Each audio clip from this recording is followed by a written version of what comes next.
Hello एमर्स, एक बार पुनः हम लोग आ गए हैं एक नए चैप्टर के साथ जिसका नाम है sexual reproduction in flowering plant. ठीक है, तो sexual reproduction in human being आप लोगों ने बड़े अच्छे से समझ लिया है। अब बारी है प्लांट के अंदर सेक्सुअल रिप्रोडक्शन को देखने की।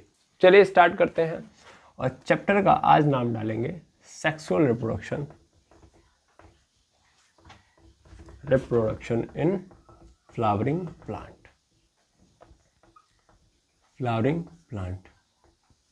ठीक। अब जैसा कि आप सभी लोग जानते हैं कि जो प्लांट होते हैं स्पेशली फ्लावरिंग प्लांट तो ये फ्लावरिंग प्लांट क्या होते हैं पहले ये समझते हैं हम। बाकी सेक्सुअल रिप्रोडक्शन का मतलब क्या होता है ये भी समझते हैं हम। तो दो चीजें हैं चैप्टर के नेम में, दो पार्ट है, एक तो सेक्सुअल रिप्रोडक्शन, दूसरा फ्लावरिंग प्लांट। सबसे पहले क्या समझा जाए? सबसे पहले सर सेक्सुअल रिप्रोडक्शन, पहले कौन आ रहा है? सेक्सुअल रिप्रोडक्शन शब्द आ रहा है, सबसे पहले इसको समझते हैं। तो इसमें भी क्या है, दो पोर्शन है, एक है रिप्रोडक्शन, दूसरा है सेक्सुअल।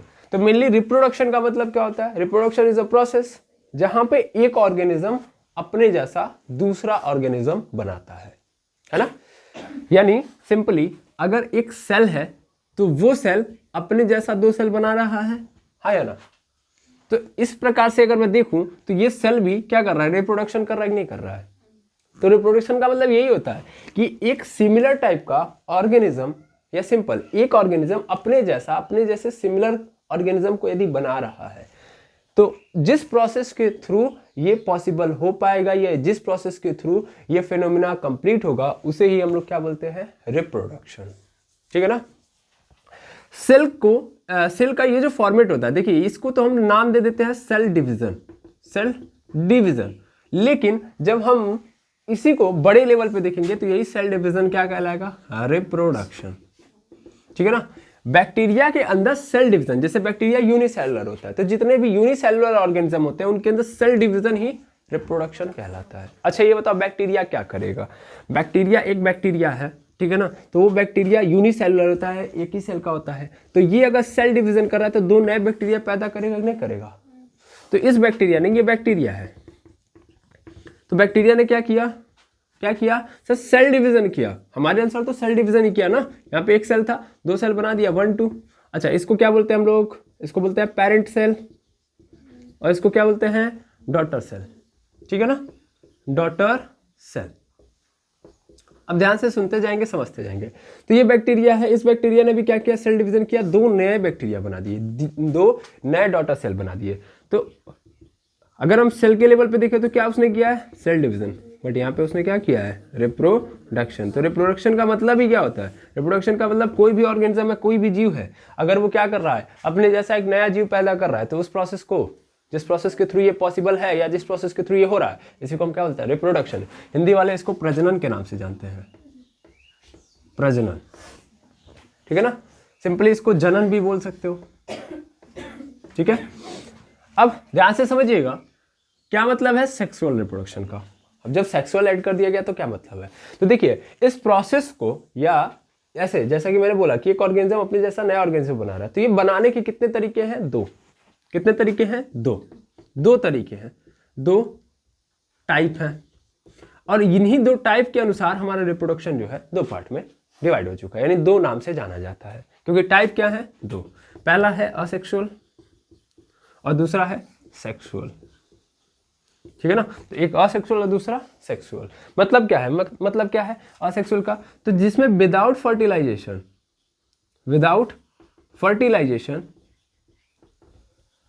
फर्टिलाइजेशन ऑर्गेनिज्म पैदा हो रहा है, यानी बिना फर्टिलाइजेशन के ही दो ऑर्गेनिज्म बन जा रहे हैं, उसको हम क्या बोलेंगे? असेक्सुअल रिप्रोडक्शन बोलेंगे। जबकि सेक्सुअल रिप्रोडक्शन का मतलब फर्टिलाइजेशन के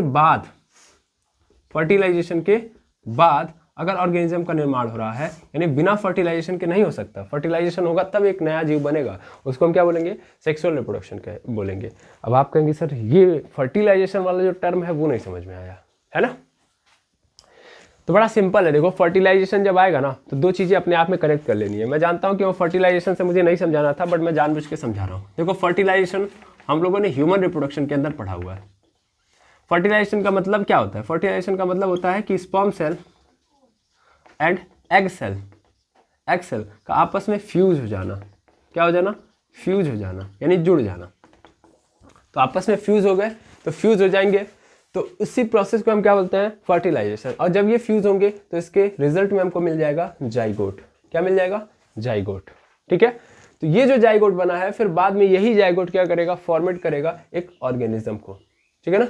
तो अगर इस तरीके से ऑर्गेनिज्म पैदा हो रहा है कि जहाँ पे स्पर्म और एग सेल दोनों की जरूरत पड़ रही है और दोनों फ्यूज हो रहे हैं, तो जाइगोट बन रहा है, और जाइगोट के द्वारा क्या बन रहा है, एक ऑर्गेनिज्म बन रहा है। तो इसी को हम क्या बोलते हैं, इसी को हम सेक्सुअल रिप्रोडक्शन कहते हैं। तो सेक्सुअल रिप्रोडक्शन में सबसे इंपॉर्टेंट चीज क्या है कि दो अलग अलग सेल चाहिए सर, एक तो मेल गैमेट सेल और दूसरा फीमेल गैमेट सेल। स्पर्म क्या है, व्हाट इज स्पर्म सर, ये मेल गैमेट सेल है, और एग क्या है सर, ये फीमेल गैमेट सेल है। तो अगर फीमेल गैमेट सेल और एग से क्या बोलते हैं, मेल गैमेट सेल दोनों फ्यूज हो रहे हैं और तब जाके एक ऑर्गेनिज्म का निर्माण हो रहा है, तब इस टाइप के रिप्रोडक्शन को हम क्या बोलेंगे, सेक्सुअल रिप्रोडक्शन। और अगर हमें ऐसा कोई भी तामझाम नहीं करने की जरूरत है, दैट मीन्स हमें जरूरत ही नहीं है कि हम स्पर्म सेल लेके आए और एग सेल लेके आए, यानी मेल गैमेट सेल लेके आए और फीमेल गैमेट सेल लेके आए और ये दोनों एक पास है तब जाके हो, नहीं, जो है, मतलब मान लीजिए एक ऑर्गेनिज्म है तो उसके पास जो है, क्योंकि जरूरी नहीं है कि उसके पास दोनों हो या अलग अलग से कहीं आए, तो अगर उसके पास केवल और केवल एक ही गैमेट सेल है तो अपने ही गैमेट सेल से वो बना सकता है, दूसरे गैमेट सेल की जरूरत नहीं है। ऐसे मैं समझा रहा हूँ कि अगर मेल है वो तो वो मेल भी बना सकता है, और फीमेल है तो फीमेल भी बना सकती है। मेल वाले को फीमेल की जरूरत नहीं है, फीमेल वाले को मेल की जरूरत नहीं है। वो अपने बॉडी के थ्रू ही सेल डिवीजन से क्या करे, रिप्रोडक्शन, मतलब सेल डिवीजन करे, सेल डिवीजन मतलब उसके सेल डिवाइड करे, नया सेल बनाए, और नया सेल बनने का मतलब नया क्या बन जाए, ऑर्गेनिज्म बन जाए। तो इस तरीके के रिप्रोडक्शन को क्या बोलते हैं हम लोग, असेक्सुअल रिप्रोडक्शन, जहाँ पे ये दोनों आएंगे ही नहीं, ये दोनों आएंगे ही नहीं, यानी एक साथ कभी नजर नहीं आएंगे। क्लियर है, बिना इन दोनों को एक साथ मिले ही रिप्रोडक्शन पॉसिबल है, तो उस तरीके को हम क्या बोलते हैं, असेक्सुअल यानी अलैंगिक जनन बोलते हैं, अलैंगिक जनन कहते हैं। ठीक है, क्लियर है, अलैंगिक जनन कहते हैं। तो आई होप आप समझ गए होंगे कि सेक्सुअल रिप्रोडक्शन और असेक्सुअल रिप्रोडक्शन में अंतर क्या है। ठीक है, अब आते हैं, बात करते हैं फ्लावरिंग प्लांट की। ठीक है, तो what is the means of flowering plant, पहले चैप्टर का मतलब समझ लेंगे, तब फील आ जाएगा, तब हम जाके चैप्टर स्टार्ट करेंगे तो सभी चीजें क्लियर होंगी। अब जैसा कि आप प्लांट को जानते हो, बड़े अच्छे से जानते हो, कई दिनों से जानते हो, प्लांट जो है वो सबसे बड़ा सोर्स है हमारे लिए खाने का। ठीक है, और प्लांट ही वो फैक्टर है, वो ऑर्गेनिज्म है जिसके द्वारा हम जीवित हैं, क्योंकि प्लांट हमको दो चीजें देता है, सिर्फ एक चीज नहीं देता है, देता तो बहुत कुछ है, लेकिन मोस्ट नेसेसरी जो चीजें चाहिए, जैसे कि सबसे पहला खाना वो देता ही है, लेकिन उसके भी पहले हमको सांस चाहिए। तो ऑक्सीजन जो मिलता है हमको कहाँ से मिलता है, प्लांट से मिलता है। एलकेजी से ही आपको पढ़ाया जाता है कि प्लांट हमें क्या देता है, ऑक्सीजन देता है, और बदले में हमारा अशुद्ध कार्बन डाइऑक्साइड यानी इम्प्योर कार्बन डाइऑक्साइड ले लेता है। ठीक है ना, तो प्लांट हमारे लिए बहुत महत्वपूर्ण योगदान दे रहा है। मैंने क्या बताया कि ये बहुत सारा काम कर रहा है, लेकिन दो सबसे महत्वपूर्ण जो हमारे जीवित रहने के लिए सबसे जरूरी है, वो दोनों काम कौन करता है, प्लांट।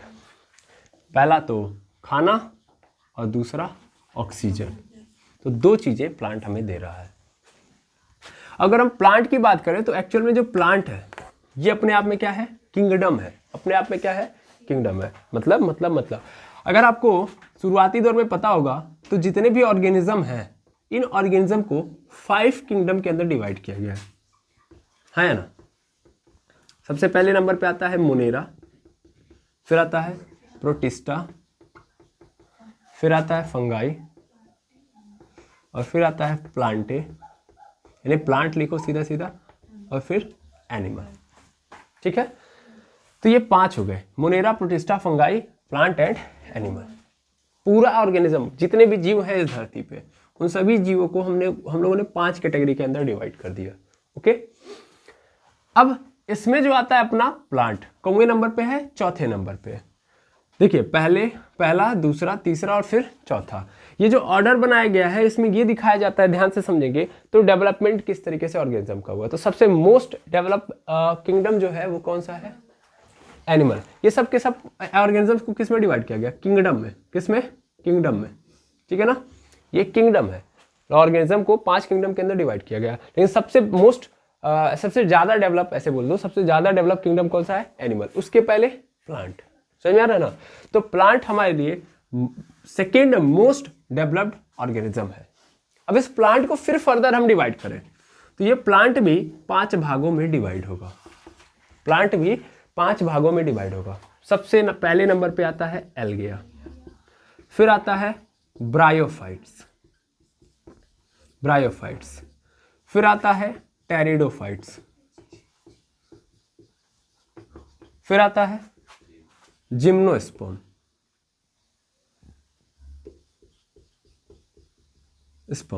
ठीक है, और फिर आता है एंजियोस्पर्म, ठीक है। तो ये 5 आपको मिलेंगे प्लांट के अंदर, यानी प्लांट भी कितनी कैटेगरी के अंदर डिवाइड हो गया है? Algae, bryophyte, pteridophyte, gymnosperm and angiosperm. Okay, इसमें जो हमको पढ़ना है, क्योंकि भाई देखो क्या लिखा, sexual reproduction in flowering plant, तो प्लांट तो 5 भागों में है, लेकिन उसके आगे इसने क्या डाल दिया? फ्लावरिंग। इसका मतलब क्या है? इसका मतलब ये 5 नहीं पढ़ने हैं, सिर्फ उस प्लांट के बारे में स्टडी करनी है जो फ्लावर दे सकता है। फ्लावरिंग प्लांट का मतलब ऐसा प्लांट जिसके पास फ्लावर हो, और इन 5 में से सिर्फ और सिर्फ ये क्षमता किसके पास है? एंजियोस्पर्म के पास। तो एक्चुअल में एंजियोस्पर्म को ही हम क्या बोल रहे हैं? फ्लावरिंग प्लांट बोल रहे हैं। तो flowering plant is nothing but it is a angiosperm.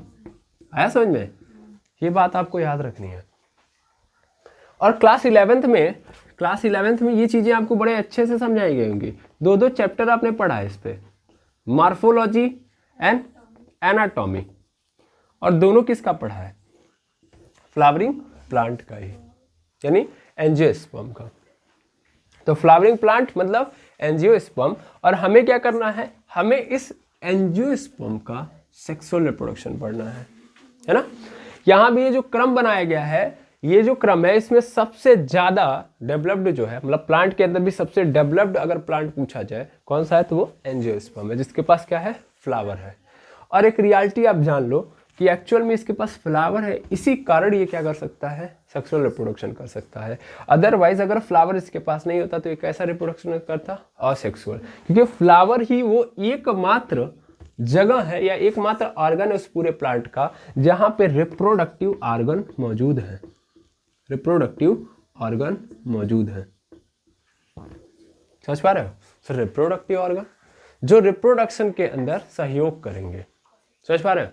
यानी रिप्रोडक्शन मतलब, रिप्रोडक्शन से समझ पा रहे होगे, स्पेशली सेक्सुअल रिप्रोडक्शन। तो सेक्सुअल रिप्रोडक्शन के अंदर मेनली कौन सहयोग करते हैं? Reproductive organ. और ये रिप्रोडक्टिव ऑर्गन सिर्फ और सिर्फ कहाँ प्रेजेंट है? फ्लावर के अंदर। तो फ्लावर है, इसका मतलब रिप्रोडक्टिव ऑर्गन है, और इसी कारण सेक्सुअल रिप्रोडक्शन पॉसिबल है। अदरवाइज ये चारों के चारों जो दिख रहे हैं वो सब कैसे हैं? असेक्सुअल रिप्रोडक्शन वाले हैं बेचारे, है ना। ये सब कैसा रिप्रोडक्शन करते हैं? असेक्सुअल रिप्रोडक्शन करते हैं, ठीक है। तो आई होप समझ में आ गया होगा, क्लियर। अब होगा क्या इसमें? तो जैसा कि लिखा है sexual reproduction in flowering plant, तो मेनली आपको ये समझ में आ गया कि जैसे मैंने बोला कि फ्लावरिंग प्लांट है तो फ्लावर है तो इसके पास मतलब रिप्रोडक्टिव ऑर्गन है। और रिप्रोडक्टिव ऑर्गन मतलब, इसका मतलब सर मेल गैमेट होगा इसके पास और फीमेल गैमेट भी होगा, हाँ या ना। यानी 2 अलग अलग गैमेट भी प्रेजेंट होंगे इस फ्लावर के पास, यस और नो। क्योंकि अगर ये प्रेजेंट होगा तभी जाके बाद में फ्यूज होगा, जब ये फ्यूज होगा तभी जाके जाइगोट बनेगा, और जाइगोट बनेगा तभी जाके ये नया प्लांट बनाएगा, है ना। और इसी को तो बोलते हैं सेक्सुअल रिप्रोडक्शन। तो हम फ्लावरिंग प्लांट का यदि क्या पढ़ने जा रहे हैं? सेक्सुअल रिप्रोडक्शन, तो हम मेल गैमेट और फीमेल गैमेट जरूर देख पाएंगे, है ना। यानी इसका मतलब इस फ्लावर के अंदर मेल गैमेट और फीमेल गैमेट प्रेजेंट है, और फिर यही बाद में फ्यूज होंगे, फिर यही प्लांट नया बनाएंगे। तो सेक्सुअल रिप्रोडक्शन में यही होने वाला है, ओके। और इस फ्लावर के पास ये क्षमता है, ठीक है ना। ये भी ध्यान देंगे, इंपॉर्टेंट है कि ये जो लाइन लिखी गई है ना, ये अपने आप में बड़ी इंपॉर्टेंट लाइन है। भले ये चैप्टर का नाम है बट ये अपने आप में एक इन्फॉर्मेशन है। भैया सेक्सुअल रिप्रोडक्शन किस में होता है? फ्लावर वाले प्लांट में ही होता है, ठीक है। क्योंकि फ्लावर के अंदर ही क्या पाए जाते हैं? Male gamete and female gamete, और जब मेल गैमेट फीमेल गैमेट पाए जाएंगे तो वही बाद में फ्यूज होंगे, तभी जाके सेक्सुअल रिप्रोडक्शन होगा, ठीक है। क्लियर है? क्लियर है। अब स्टार्ट करते हैं कहानी को। कैसे हम इस चैप्टर को देखेंगे, कैसे हम इस चैप्टर को देखेंगे? ये तो हमने अभी फिलहाल में इंट्रोडक्शन पढ़ा कि क्या मतलब है इस चैप्टर का। अब हम ये देखते हैं कि चैप्टर चलेगा कैसे। तो चैप्टर एकदम कैसे चलेगा? जैसे ह्यूमन रिप्रोडक्शन चल रहा था, ह्यूमन रिप्रोडक्शन में आप सबसे पहले क्या कर रहे थे, सबसे पहले जैसे आपने अगर पढ़ा होगा तो आपको पता होगा ह्यूमन रिप्रोडक्शन में हम लोगों ने सबसे पहले ये पढ़ा था कि जो पार्ट है यानी रिप्रोडक्टिव ऑर्गन है, जैसे मैंने यहाँ पे रखा है। एक बात बताओ, मैं इसको मिटा रहा हूँ फिर समझा रहा हूँ। एक बात बताओ, सपोज कर लो मैंने यहाँ पे नाम लिया रिप्रोडक्शन। रिप्रोडक्शन मतलब एक प्रोसेस, एक काम है। तो अब छोड़ दो, भुला जाओ ये सब काम हुआ बॉडी के अंदर का। सिंपली आपको कोई काम दिया जा रहा है, सपोज कर लीजिए कि आप एक कार मैकेनिक हैं, ठीक है। तो आप कार मैकेनिक है तो सबसे पहले आपको क्या पता होना चाहिए कि अगर मुझे कार को ठीक करना, कार मैकेनिक मतलब कार को ठीक करने वाला। अब कार को ठीक करना आपका काम है यदि, तो सबसे पहले आपको क्या जानकारी दी जाती है कि ये देखो कार से संबंधित ये पार्ट है।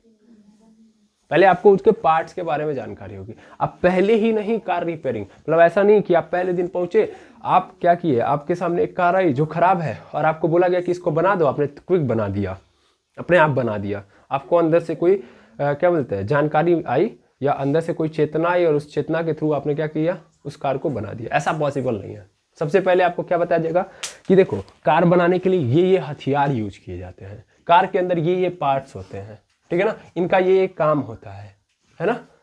और तब आप जब पूरा समझ लोगे तब जाके आप उसको रिपेयर कर सकते हो। सेम कहानी यहाँ पे भी है। रिप्रोडक्शन आपको तुरंत नहीं सिखा दिया जाएगा। सबसे पहले आपको रिप्रोडक्टिव ऑर्गन्स के बारे में समझाया जाएगा। ये बताया जाएगा कि मेनली कहाँ पे रिप्रोडक्शन होगा, वो साइट कौन सी है, जहाँ पे होगा उसके अंदर कौन कौन इन्वॉल्व होंगे, उनका काम क्या क्या है, ये सब जान लेंगे। उसके बाद हम क्या करेंगे, उसके बाद हम ये पढ़ेंगे कि उनके अंदर गैमेट का फॉर्मेशन कैसे होता है। बिकॉज सेक्सुअल रिप्रोडक्शन पढ़ रहे हो, और सेक्सुअल रिप्रोडक्शन मतलब गैमेट्स का फर्टिलाइजेशन, मतलब आपस में फ्यूज हो जाना, मिल जाना। तो पहले हम ये देखेंगे कि चूंकि हमको दो गैमेट सेल चाहिए, एक मेल गैमेट और एक फीमेल गैमेट, तो मेल गैमेट कैसे बन रहा है और फीमेल गैमेट कैसे बन रहा है। अगर आपको याद हो तो सेम कहानी वहां पे भी चल रही थी ना। ह्यूमन रिप्रोडक्शन के अंदर सबसे पहले हमने क्या पढ़ा, सबसे पहले हम लोगों ने पार्ट्स के बारे में अच्छे से जानकारी ले ली, काम समझ लिया। उसके बाद फिर हम लोगों ने क्या देखा, उसके बाद हम लोगों ने ये देखा कि गैमेट का फॉर्मेशन कैसे हो रहा है। गैमेट का फॉर्मेशन हो रहा है तो उसके बाद फिर हम ये देख रहे थे कि मिल कैसे रहे हैं, ठीक है, मिलने का तरीका देखा। मिलने के बाद फिर हमने ये देखा कि फर्टिलाइजेशन कैसे हो रहा है। फर्टिलाइजेशन हो गया तो उसके बाद हम लोगों ने देखा कि फर्टिलाइजेशन हो जाने के बाद क्या हो रहा है। यस और नो? तो तरीका यही था, है या ना। अगर मैं उस चीज को सही तरीके से समझाऊं तो सबसे पहले हम लोगों ने क्या देखा, इंट्रोडक्शन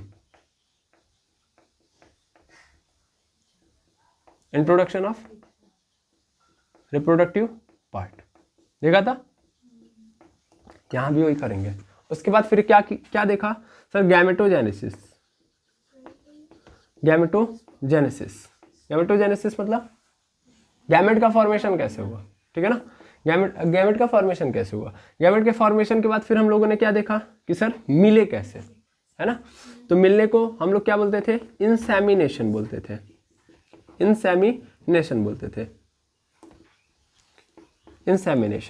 इंसेमिनेशन के बाद फिर हम लोग ये देखते थे कि उसके बाद क्या होता है, मतलब इंसेमिनेशन के बाद क्या होता था, इम्प्लांटेशन। फिर उस इम्प्लांटेशन के बाद हम क्या देखते हैं, इम्प्लांटेशन के बाद फिर हम ये देखते थे कि किस तरीके से उनका डेवलपमेंट हो रहा है। गैमेटोजेनेसिस, फिर फर्टिलाइजेशन तो लिखा ही नहीं। इंसेमिनेशन के बाद क्या होगा, पहले फर्टिलाइजेशन, पहले तो मिलेंगे ना, यहाँ तो पहले ये पहुंचेगा, है ना। तो फर्टिलाइजेशन तब होगा जब ये मिलेंगे। फर्टिलाइजेशन के बाद इम्प्लांटेशन के बाद फिर क्या देखोगे आप, इम्प्लांटेशन के बाद फिर आप देखोगे यहाँ पे अगले नंबर पे एम्ब्रियोनिकल डेवलपमेंट, जिसको बोलते हो आप एम्ब्रियोनिकल डेवलपमेंट, ठीक है ना, डेवलपमेंट। और एम्ब्रियोनिकल डेवलपमेंट के बाद फिर आप क्या देख लेते हो, फिर आप डायरेक्ट पार्चुरेशन देख लेते हो। कुछ मैंने यहाँ पे हटाए हैं, जैसे जाइगोट का फॉर्मेशन, ब्लास्टोसिस्ट का फॉर्मेशन, वो चीज़ें मैंने यहाँ से हटाई है ताकि मैं यहाँ से कनेक्ट कर पाऊँ। तो ये कहाँ पे आपने देखा था, ह्यूमन के अंदर। जब ह्यूमन रिप्रोडक्शन आप देख रहे थे तो ऐसे आपने देखा था, है या ना। मेनली यहाँ पे जब प्लांट के अंदर रिप्रोडक्शन देख रहे हो, यानी sexual reproduction in flowering plant देख रहे हो, तो सबसे पहले आप यहाँ पे भी देखोगे इंट्रोडक्शन ऑफ रिप्रोडक्टिव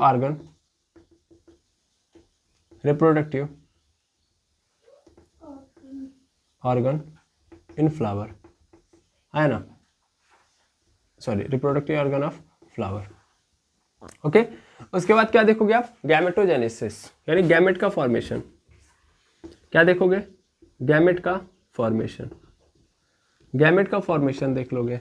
गैमेट के फॉर्मेशन के बाद जैसे यहाँ पे इंसेमिनेशन होता है तो इंसेमिनेशन की जगह पे यहाँ पे क्या आ जाता है, पॉलिनेशन। क्या होता है, पॉलिनेशन। ठीक है, यहाँ पे क्या होगा, पॉलिनेशन होगा। फिर यहाँ पे फर्टिलाइजेशन, तो फर्टिलाइजेशन तो यहाँ भी नाम रहेगा, बस इंसेमिनेशन की जगह पे यहाँ पे क्या आ जाएगा, पॉलिनेशन। फिर यहाँ पे इम्प्लांटेशन होगा तो यहाँ पे एक और आता है डबल फर्टिलाइजेशन, वो देख लोगे, डबल फर्टिलाइजेशन। डबल फर्टिलाइजेशन के बाद फिर आप क्या देखोगे, एम्ब्रियोनिकल डेवलपमेंट यहाँ पे, तो यहाँ पे क्या होगा, post fertilization, post fertilization, fertilization development. ठीक है, डेवलपमेंट।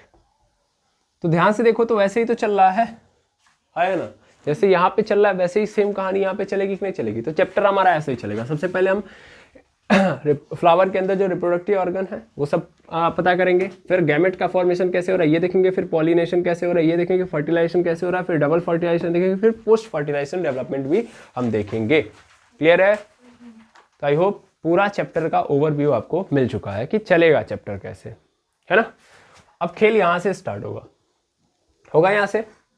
अब जब यहाँ से स्टार्ट होगा तो मैं ये चाहूँगा कि यहाँ से स्टार्ट करने से पहले आप थोड़ा सा चले जाइए और क्लास 11th का मॉर्फोलॉजी या फ्लावरिंग प्लांट पढ़ लीजिए। बिना पढ़े उसके काम चलेगा नहीं। अगर आप नहीं पढ़ रहे हैं तो कोई बात नहीं, हम उसको सब यहाँ पे दे देंगे। देखिए, नहीं आ रहा है तो भी ठीक है, आ रहा है तो भी ठीक है, दोनों काम। लेकिन मेरा पहला वही होगा कि हम उस चैप्टर को यहाँ पे पूरा यहाँ पे यूज करें। सबसे पहले हम क्या करेंगे, जितना भी मॉर्फोलॉजी ऑफ फ्लावरिंग प्लांट है जो हमने क्लास 11th में पढ़ा हुआ है फ्लावर से संबंधित, ठीक है, वो हम सबसे पहले देख लेंगे। स्पेशली हम फ्लावर से स्टार्ट करेंगे क्योंकि फ्लावर हमारे लिए मेन है। पूरा खेल कहाँ होने वाला है, यहाँ पे होने वाला है ना। तो हम सबसे पहले यहीं पे देखेंगे। जैसे आप सबको पता होगा, क्या पता होगा सर, आप सभी लोग जानते हैं फ्लावरिंग प्लांट के अंदर सिर्फ एक पार्ट तो होंगे नहीं भाई, प्लांट है। क्या है, प्लांट है। इस फ्लावरिंग प्लांट के अंदर देखो तो सबसे नीचे आपको क्या मिल जाएगा, रूट। रूट के ऊपर क्या मिलेगा, स्टेम। स्टेम के ऊपर क्या मिलेगा सर, लीफ मिलेंगे ना। फिर इसके बाद क्या मिलेगा आपको, फ्लावर मिलेगा। मैं ये पूछूं कि मेन कौन है हमारे लिए, फ्लावर ना।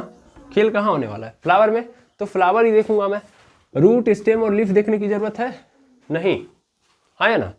अच्छा, जैसे हमारी पूरी बॉडी के अंदर जब हमारा ह्यूमन रिप्रोडक्शन देखा गया, तो ह्यूमन रिप्रोडक्शन में बारी बारी अगर देखा जाए तो बहुत सारी चीजें थी, आंख, नाक, कान, हाथ, पैर, बहुत कुछ था। सबके बारे में स्टडी किया गया नहीं, सिर्फ रिप्रोडक्टिव ऑर्गन को स्टडी किया गया, है कि नहीं है। तो वैसे ही जो साइट है जहां पे सेक्सुअल रिप्रोडक्शन होगा, हम सिर्फ उसकी स्टडी करेंगे, यानी फ्लावर की स्टडी करेंगे, ठीक है। और फ्लावर की स्टडी को हम क्या बोलते हैं, स्टडी ऑफ फ्लावर, एंथोलॉजी। क्या कहलाता है, एंथोलॉजी, ठीक है, एंथोलॉजी। तो कल हम क्या स्टार्ट करेंगे, एंथोलॉजी। गलती से भी ये मत कहिएगा, एंथोलॉजी हम स्टार्ट करेंगे। एक्चुअल में हम ऊपर से देखेंगे। Anthology is not a short subject, या आप बोल सकते हो कि छोटा सा एक वो है।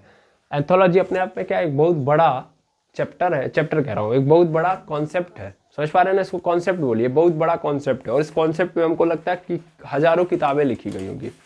समझ में आ रहा है, तो उसको स्टडी करना भी पॉसिबल नहीं है। हाँ, फिलहाल में हम ऊपर जितना पढ़ने लायक है, जितनी कैपेसिटी है, हम उतना स्टडी करेंगे। तो सबसे पहले हम क्या करेंगे, पहले हम फ्लावर के बारे में खूब बढ़िया से डिटेल में स्टडी कर लेंगे, मॉर्फोलॉजी ऑफ फ्लावरिंग प्लांट, ठीक है। या सीधा बोलो मॉर्फोलॉजी ऑफ फ्लावर कल देखेंगे। क्या देखेंगे कल, मॉर्फोलॉजी ऑफ फ्लावर। जब मॉर्फोलॉजी ऑफ फ्लावर देख लेंगे तो हमको पूरा अच्छे से समझ में आ जाएगा। तो हमारा introduction of reproductive organ of flower खत्म। उसके बाद हम गैमेट का फॉर्मेशन पढ़ेंगे। तो फटाफट ये चैप्टर ऐसे चलेगा और फटाफट खत्म। समझ में आ रहा है। बस एक भी क्या नहीं करना है, डिसकनेक्ट नहीं करना, सबको कनेक्ट करते हुए आगे बढ़ाना है। जैसे ह्यूमन रिप्रोडक्शन में हम लोगों ने पूरा अच्छे से कनेक्ट करके आगे बढ़ाया था, वैसे यहाँ भी करेंगे। ओके, तो इसी उम्मीद के साथ कि आज का जो लेक्चर है आपको अच्छे से समझ में आया होगा।